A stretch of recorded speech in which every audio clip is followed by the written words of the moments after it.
যে দাদারা দিদিরা, আমি আপনাদের বলছি, হ্যাঁ আপনাদেরকেই বলছি। আপনারা যারা ওই যে বন্যা ট্যুরের জন্য যেতে চেয়েছিলেন না, আমি তাদের জন্য একটা বন্যা ট্যুরের আয়োজন করছি। বন্যা ট্যুরে কি কি থাকবে জানেন? অনেক কিছু থাকবে। ওখানে গিয়ে দাদাদের ছাড়া যে পানিতে পানিতে আপনারা হাবুডুবু খেতে পারবেন, তারপরে সাঁতার কাটতে পারবেন, আরো অনেক কিছু করতে পারবেন। যদি হাবুডুবু না খেতে পারেন সমস্যা নাই, আমরা ঘাড় ধরে আপনাদের পানিতে চুবানি দেবো, হাবুডুবু খাওয়াবো, সমস্যা নেই।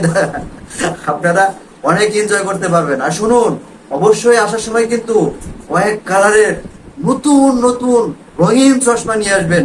কেননা ওই যে দাদাদের দেশ থেকে এই ডিএসএলআর ক্যামেরা আসতেছে, তো ওইটা দিয়ে আপনাদের খুব সুন্দর সুন্দর ছবি উঠে তুলে দেওয়া হবে।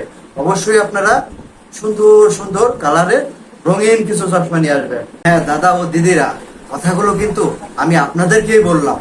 যারা এই বন্যার্থ মানুষদের ত্রাণের সহায়তা দেওয়ার নামে যে আসলে বন্যা ট্যুর দিতে আসেন, আসলে আপনাদের উদ্দেশ্যে আমার এই কথাগুলো বলা। আপনারা দয়া করে এগুলো বন্ধ করুন।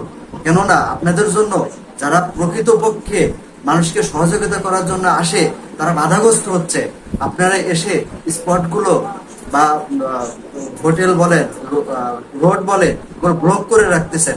আপনাদের জন্য ত্রাণ সহায়তা সঠিকভাবে সঠিক জায়গায় পৌঁছাতে পারছে না।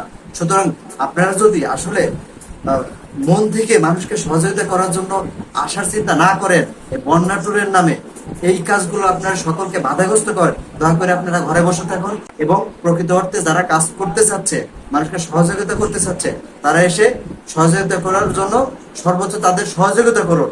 দয়া করুন এই কাজগুলো আপনারা পরবর্তীতে কখনো এই কাজগুলো করবেন না, আপনাদের আমি অনুরোধ জানাচ্ছি।